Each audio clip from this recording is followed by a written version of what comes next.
All right, everybody. Happy Wednesday night. Used to be Bandwagon Wednesday. Now it's Overrated, Underrated, Rated Just Right Wednesday. You got us here in Raiderland. We're going to have a fun time talking with you guys tonight. What are we going to do? Texas Tech basketball frogged in Fort Worth last night. Why? Well, pretty simple sometimes. And it didn't have anything to do with the officials, no matter how many people want to talk about the officiating. We talk about best and worst basketball court designs.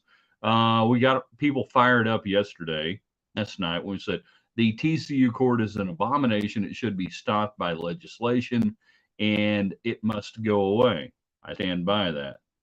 I truly do. But there are some cool courts out there. So which ones are cool, which ones are not? And then we do on Wednesdays overrated, underrated, rated right. We'll ask you tonight Super Bowl halftime show. Overrated, underrated, right? Well, we'll get into that as we go through. All right, let's get this going, shall we? I think we shall. You know what to do, by the way. The early arrivals. What do?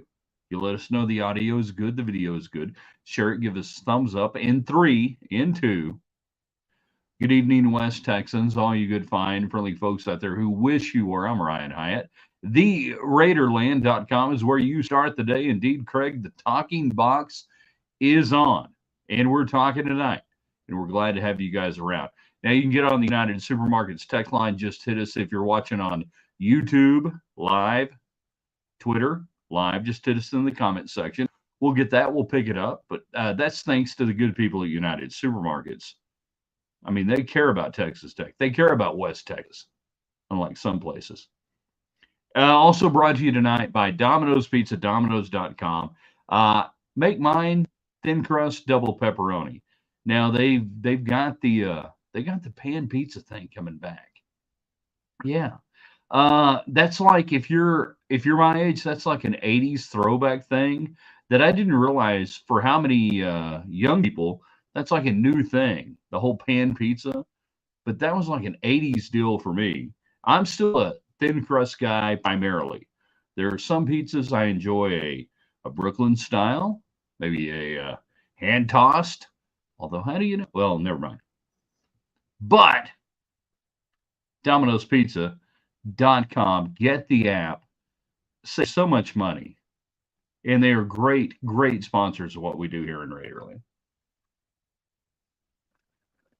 Mazzia's on Slide Road. Yeah, actually, when I was at Texas Tech, so I was in Coleman. So you had the Chitwood, Weymouth, Coleman triumvirate right there. I was there when they put the first Mazzios downstairs at Chitwood, and we would roll out in the evening from Coleman Hall, looking good, going over there, hanging out at Mazzios because the young lovelies would be coming down in their pajamas to get some pizza, and it was a good thing, beautiful thing. Yeah, Mazzi. I don't know if they're still in existence or not, but thank God, bless them. Thank you for being a part of us growing up. I think that was the actual first any outside, not beyond the dining hall deal on Texas Tech in 1980, 88 or 89, whatever it was. Yeah, 88. Mazzios. I was at Mazzios when the earthquake happened at the World Series. Yeah, that was in the fall of 89. So you were downstairs there. Is that what you're saying? On campus or just some random Mazzios? Meanwhile, back at the show, Texas Tech basketball gets beat last night. Eh. I'm not going to say we saw this coming, all right? You see this coming on Slide Road. Or was it on Slide? Nah, it doesn't matter. Don't answer. Doesn't matter. I'm not saying we saw this coming. This was going to be a tough game. Last night, though, the way you get beat with this Texas Tech team is the way you got beat last night. What are you saying? You scored 78 points, man. It was awesome. You shot great three, right? You shot 54% first half. Game, 51.9, 50%, 14 and 28. Why didn't you win? You didn't get to the line. They did. Why didn't you get to the line? You weren't aggressive enough. This team gets sideways. This team gets passive. This team is really good when it goes north-south to the basket. That's how you get to the line. So in a Big 12 game like last night, TCU kind of invited you to play passive in a way. And there were some really good lines. And then there were some really bad lines. And I don't like this line. I hate there's a stat that they put in the PDF box now that everybody can get, and it's a plus minus. And it's really a hockey stat that when you shift, you have 3 line shifts basically in hockey. And we have a stat called plus minus in hockey, and it's what your line does all night long. Well, there are different lines. There's an offensive line, there's a second offensive line, there's a defensive line. We're going to put this line out here. Anybody out here following me on this? Give me thumbs up, anything else. And we came up with a great stat called plus minus. And it matters in hockey that it's the same 3 guys against the same 3 guys. Now, we've come up with this plus minus stat in basketball that I think is absolute crap. And let me just say it right now. But they put it in the box score. So it is basically how many minutes you were on the floor, and was your team up or was your team down? So last night, Pop Isaacs. Anybody know how many points Pop Isaacs had? Anyone? Either Randy? He had 25. Yeah.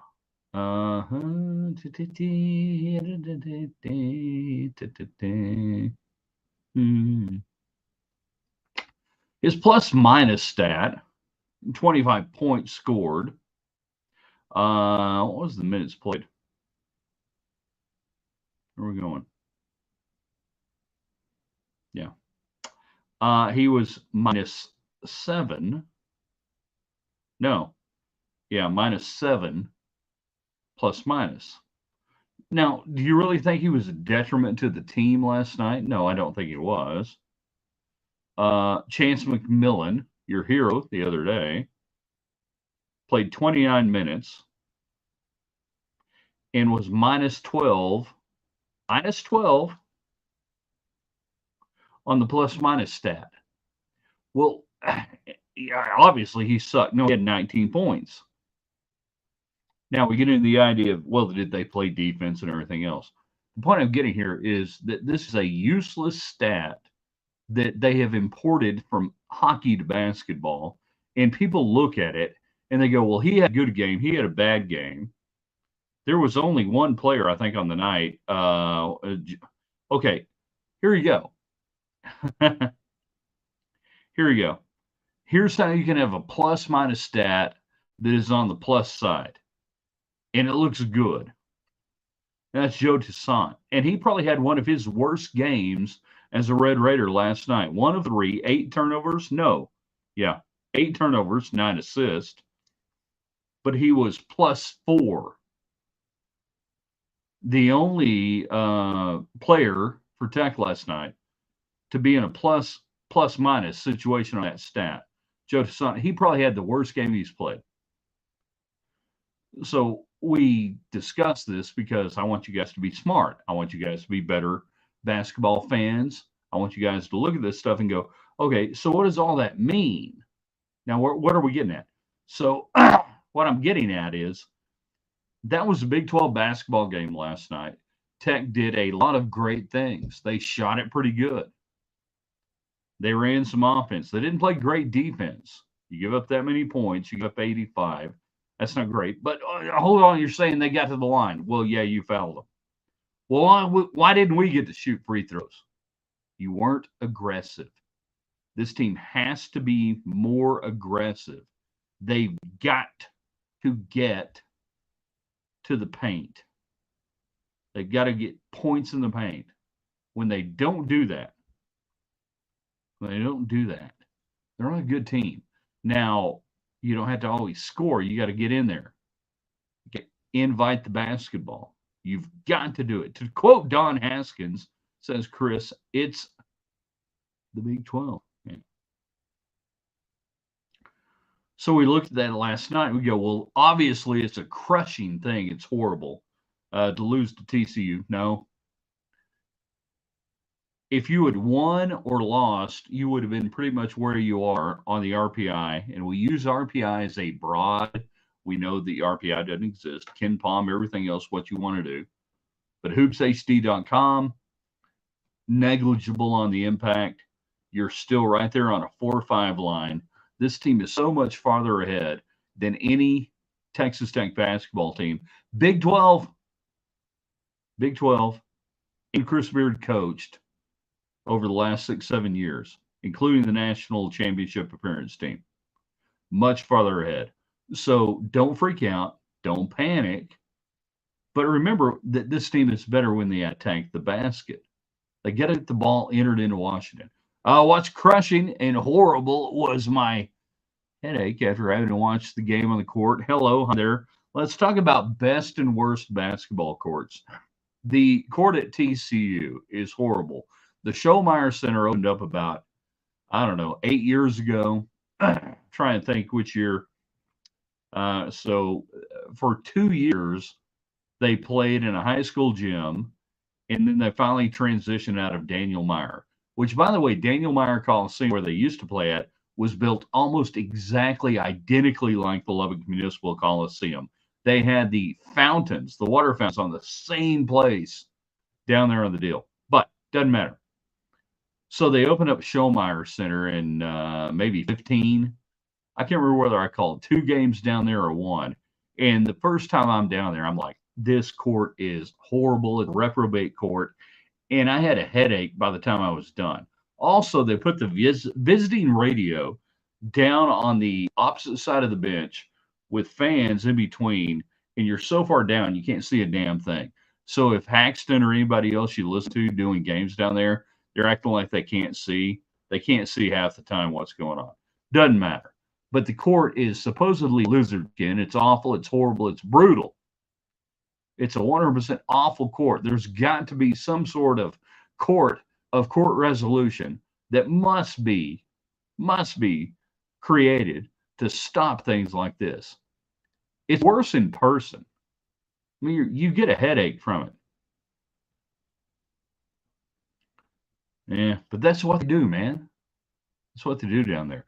And we had some TCU people all twisted off on us, like, you only care because you lost or whatever. And then there was a really, really smart guy who's like, we could care less. And I'm like, well, how much less could you care? Educate me. And in his personal profile, and I'm not going to say who it is, I don't want you guys to go off on the dude, but he's like a certified professional speaker. What in the is that? A certified professional speaker? That's the dumbest thing I ever heard. I guess I am. I didn't know I had to get certified to speak publicly. But yeah, this dude, he used the poster child for those kind of things. So yeah, if we want to do it tonight, best and worst college court designs, everything else. Look at the pronouns in his bio, tells you all you need to know. Yeah, whatever. He, Jeep, I don't know. Whatever. Cheers. So cool court designs, bad court designs. I can give you mine. Hi there, Celia. We can talk about what's underrated, overrated, and everything else. Off the column today, we said, okay, overrated, underrated, rated right. Super Bowl halftime shows, overrated, underrated. Old guys reacting to Super Bowl halftime shows, overrated, underrated. Anything along those lines. You can tell us. And I would like to say on Wednesdays now, you guys can bring topics to the show. Hello, bring it to us. And you can give us a topic and say, what do you guys think? Overrated, underrated, or rated just right? TCU is good, unfortunately. TCU is a very good basketball team. Unfortunately, fortunately for them, And it has no direct impact on me. They're a very good basketball team. They were coming in. This was a top 25 matchup that was going to be decided by a good basketball player otherwise. It was decided because Texas Tech, I think, was not aggressive to the paint, to the basket, and did not do what they do well when they do things well. Again, a lot of fans fall in love with the 3-point shot with this team. That's not why they're good. They're good because they enter the basketball in. So there's no unfortunately about TCU being good in basketball. There is unfortunately about TCU being just hideous in the court. So we ask you tonight, in the time we have left, best court designs, worst court designs, favorite things, things you like, anything and everything. TCU's bad. Oregon, the whole tree thing is bad. The first really awful court I saw was in 1996, 97, 97, 98. We went up, Lady Raiders played at Colorado State, and that was when they put that whole Colorado State Ram logo on the floor there. I don't know if you guys know what I'm talking about, but we get there, and it looks like a giant seashell. Becky Hammond, by the way, I called her first game, maybe her second. I think maybe they played somebody else before us. So I have the honor of calling her second game as a basketball player before becoming incredibly famous. And anyhow, the freaking floor there at Colorado State looked like a giant seashell. It was a ram head, but it was awful. And that was just when we were beginning to get into the idea of, holy crap, we can paint a bunch of stuff on the court. Texas Tech, for the most part, has done a pretty good job. I didn't like it at the United Supermarkets Arena when they put the darker brown outline to the state of Texas. Here's my thinking on this. We're in Texas. It says Texas Tech. People know where we are. Now, it was handy because if people were bringing the ball up the court, I could say, yeah, they're crossing over Sonora, heading to El Paso, and they're launching a shot from Las Cruces.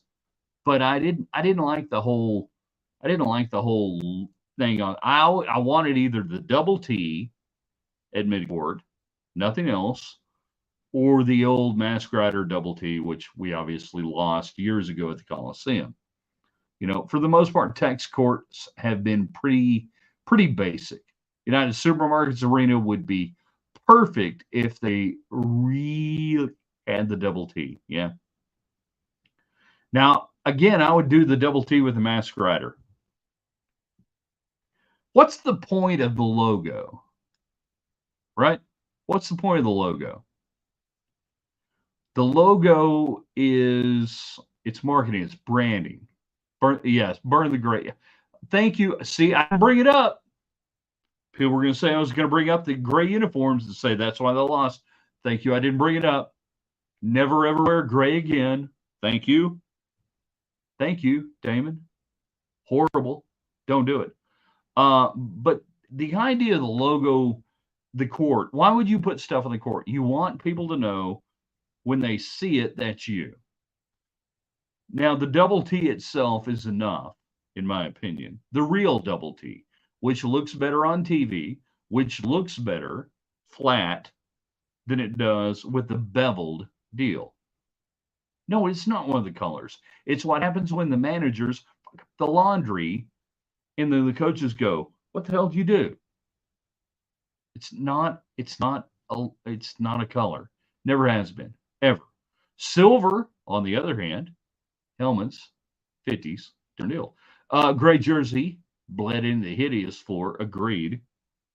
Just made it, you would think maybe it might have made it easier for them to get loose and free because you couldn't see them, like camouflage. And maybe that was the thinking on McCaslin. 3D, having coached in the Metroplex, we're going to wear this, it's going to be camouflage. I don't think it was. Never wear gray again.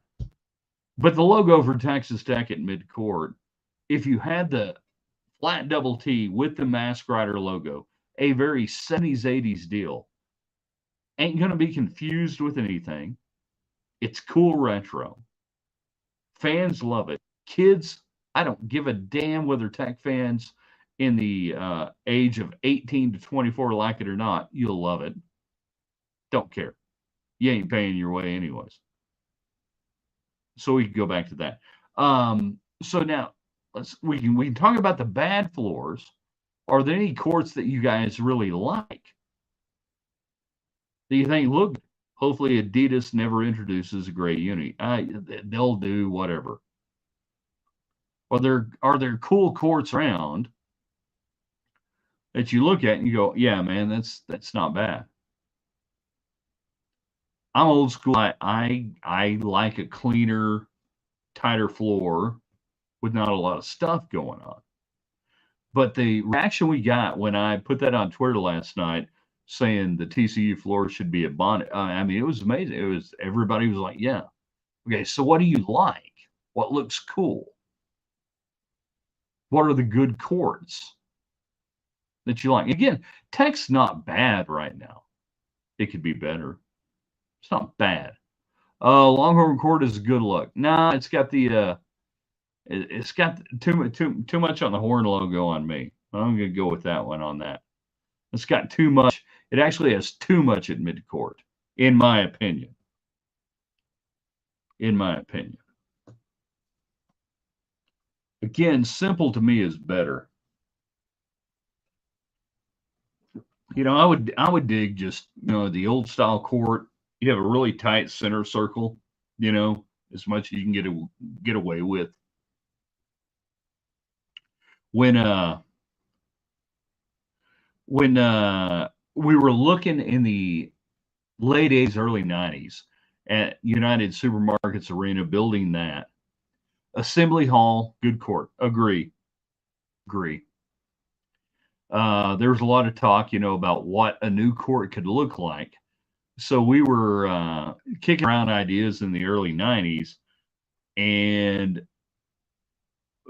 one of the big names was going to be, you know, Buddy Holly Center, the Buddy Holly Convention Center. This is when the city was looking at doing it, got voted down, Tech did it. And I was like, okay, stay with me here. All right.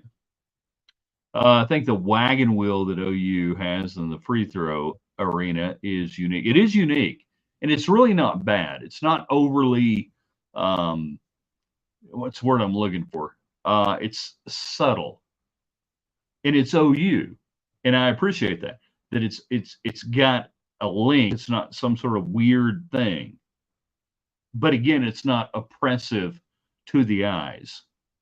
I also think Oregon unique, making it better than that TCU crap. No, Oregon's awful. It's just hideous. It reminds me of what was that? There was a show on like Nickelodeon or something about Twin Falls or something. I don't know. No, the Oregon court's really bad, hideously bad. So we were like, okay, let's do the Buddy Holly Center in Lubbock, Texas, right? So Buddy Holly had the black glasses. What can we do that would be incredibly unique? And a friend of mine, Dan Vaughn, and I worked on this thing. And this is, you know, like computer graphics and everything else. And I don't know how we did it. And came up with it was a black court. The court was black. All right.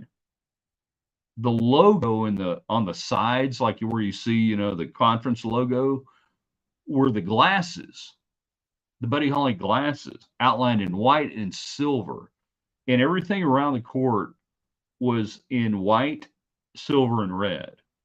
And then the inlay in the part of the court was red, silver, with the Raiders. And then you had the double T logos on either side of center court. So you got to imagine a black court with a silver red outline with the double T logos in red, but the actual court was black. It's pretty cool. Never happened. Never going to happen. Los Angeles Municipal Court on Perry Mason, very classy. Lost me on that. The Municipal Court, yeah. Thoughts on Tech football schedule? I hadn't dove into it completely. I mean, it's a It's a schedule. You got teams I think you can beat. I'll look at it probably in August and go, okay, what do these teams look like? But seems like a good schedule. Like the teams that are coming to Lubbock. Would love to get some of the non-conference games a little better, but yeah. I mean, if you're looking for like how many games Tech's going to win? 9. They're going to win 9. I predicted 9 last year. They only won 9 on this schedule. Yeah, there you go. It's not that difficult to do. See, it's really easy to make a schedule prediction. You just go, yeah.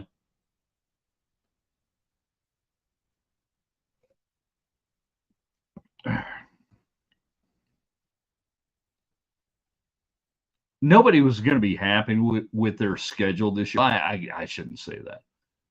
There were going to be fans that are going to go, why didn't we get this team? Or why don't we have play? Or who we got it?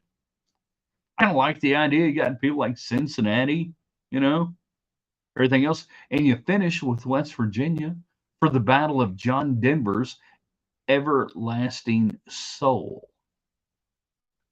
Not just his body, his soul. I saw that with the Gambling Gauchos today. I don't know how they have arranged that. It seems a little excessive. But if the families are in agreement, my God, what a trophy, right? Yeah, there you go. All right, so what do we got? A few more minutes left. Best, worst court designs, Tech basketball, overrated, underrated. Who would you want in the non-con portion of the schedule? Okay, so this is a dangerous question to answer because we have the reality we live in, the reality we want to live in. I would prefer all what we call now de facto Power 5 teams because we have the ability with the playoff to get into it with a loss. So I would like to see you play an SEC team. Now we have the entire Pac-12, so it doesn't matter. Maybe go and play a Big Ten team, something like that. Nobody ever worse than Wyoming, but certainly no Abilene Christian, no Stephen F. Sorry, no UTEP, none of that. If you're going to be good, the landscape is going to allow you to absorb a loss in non-conference if you can do anything in conference play and you can get in. And if it doesn't, whatever. But the idea of playing these schools like ACU, I find an abomination. It's embarrassing to me that Tech played what was it? ACU, Stephen F. Who did they play last year? It doesn't matter. I hate that. So yeah, I don't want to play those schools. So in non-conference, I would prefer to play teams from, real conferences. Hi there, Lynn. Glad you're watching. Didn't hold on. Did Tech look gas to you at TCU? No. Alabama, Nebraska, and Virginia Tech sound good. Why not? Because you know what? Alabama's pretty good. Nebraska sucks, and Virginia Tech's no good. I'd play them all three. Why not? Sign them up. You're playing a good program, a program that used to be good that has a name, and a program that is no better than Texas Tech in the last several years. So why the hell not?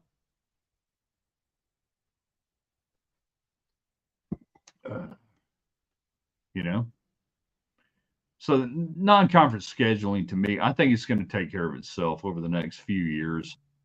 It'll take care of itself. Arkansas, a fun matchup.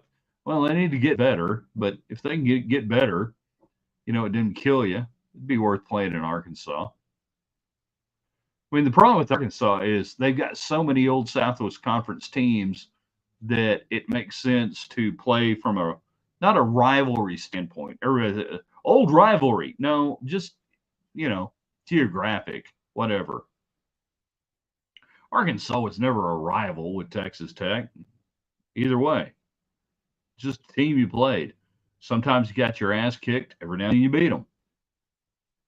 This idea that Arkansas was some sort of rival of Texas Tech is totally false, whatever. I know you're not saying that, Chris, with your comment, but yeah, it's a regional team.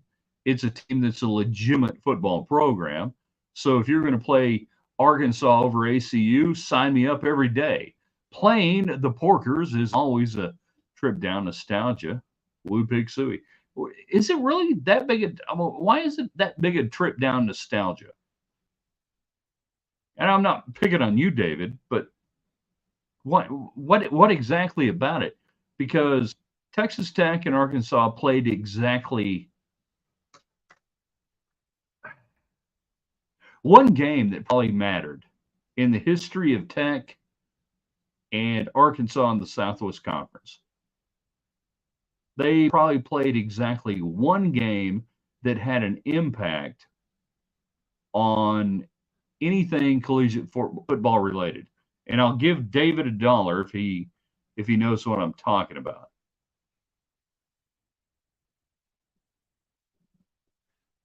For the most part, the game didn't matter. Although I was there and I enjoyed the last time they came to Lubbock in the Southwest Conference.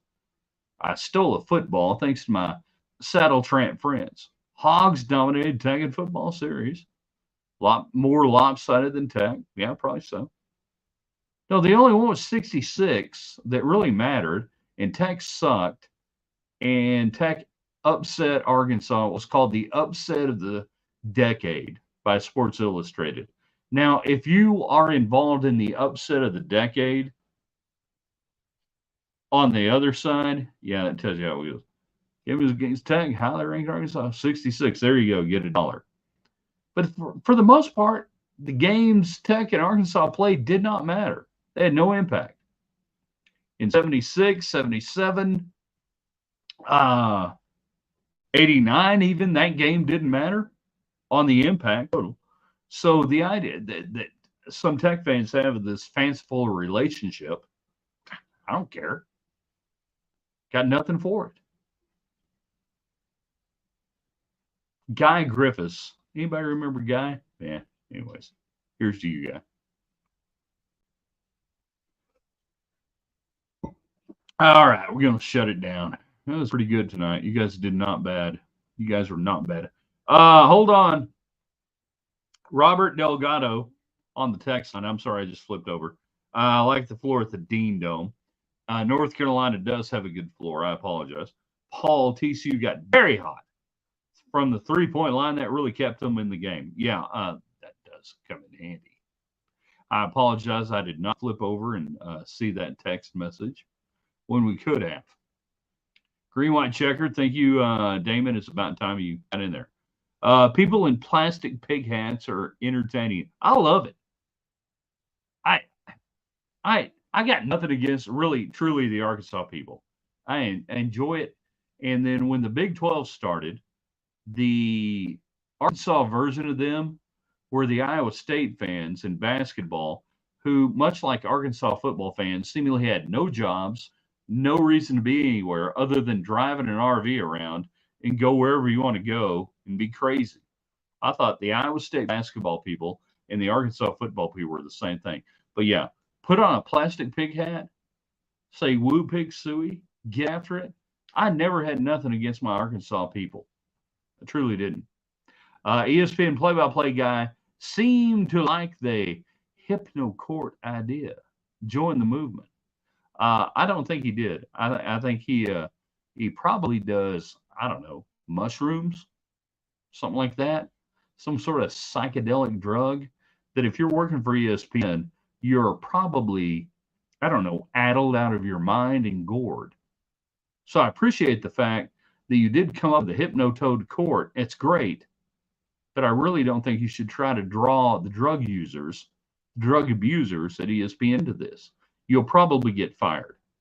Arkansas just doesn't have a glorious bridge like Iowa State. Not just a bridge, it's a pedestrian bridge. TCU court is horrid. The first time we went down there, like I've said, I couldn't believe how bad it was. And we are stuck, radio is stuck on the far left end on what you would call press row or whatever, opposite benches. But you've got a bunch of dumbass fans in between you and the other end. You can't see a thing. No use for that. But it's just painfully, it's lizard skin. You know, it's like the worst pair of boots you could buy for $79.99 on clearance at Walmart. Those look good. I'm gonna buy those. Can I get a discount? Hideous. Cyclone Larry doesn't have a job. No, probably not. But he's got a taser.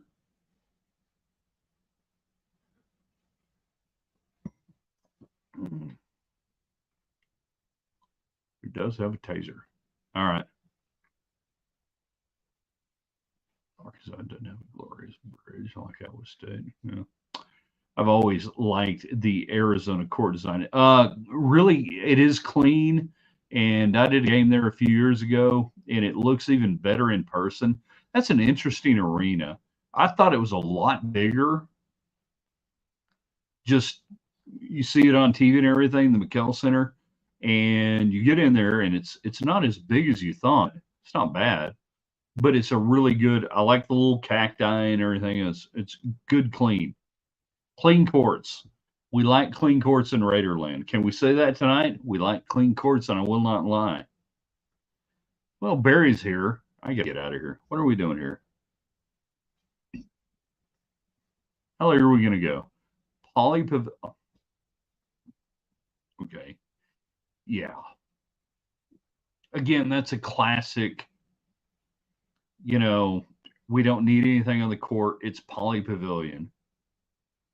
Can I tell a Poly Pavilion story really quick? Do y'all mind? Anyone mind? I don't know. You don't have to. You have to listen. So, you know, I'd grown up UCLA, unbelievable. And it's, you know, the end all be all of college basketball growing up if you were a kid in the 70s. And it's John Wooden and it's everything else. So I am doing later basketball games, and we are going out and we're going to play a game against UCLA in 1996, and we are playing at Poly Pavilion. And I'm like, this is the coolest thing ever. So my deal back in the day, and it was the whole time. So we would go to Lou Alcindor. Lou Alcindor. His mama named him Lou. I'm going to call him Lou. So we go out there, we're going to play the game, and we do play the game. So you go in the day before, and you got the workout, and this is when I'm geeking out, right? We're going into Poly Pavilion.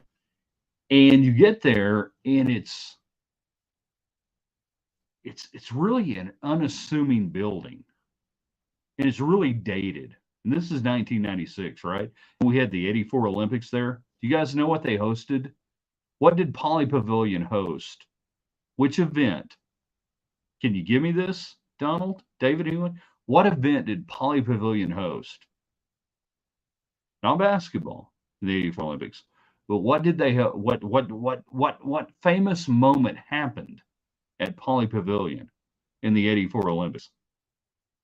I told you you're going to have to indulge me a little bit on this story because it's kind of got to wrap around a few things. No. Gymnastics.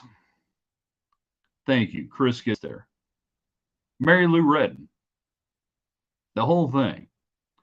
So now if you're my age, now I'm going to the Mary Lou Retton, site. So we get there and we go and you go work out day before. And my thing back in the day, I mean, you're walking around going, this freaking Poly Pavilion.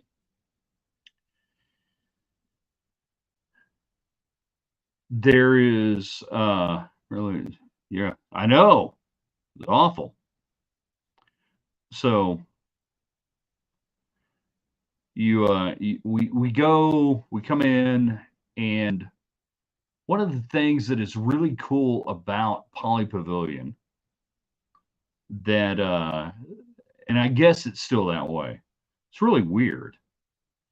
Is that to get to from the main locker room floor, you take an elevator down to the floor at Poly Pavilion. And it's not a big elevator, it's like a service elevator. But you got to take an elevator down from the main floor where you are locker room down to the main floor. And this, I assume it's the same way now. Maybe not. I don't know. But I know it was in 84 and 68 and everything else. And we're on this we're on this elevator, and I think Coach Sharp was on it, a couple of players and whatever. And I don't know who said something.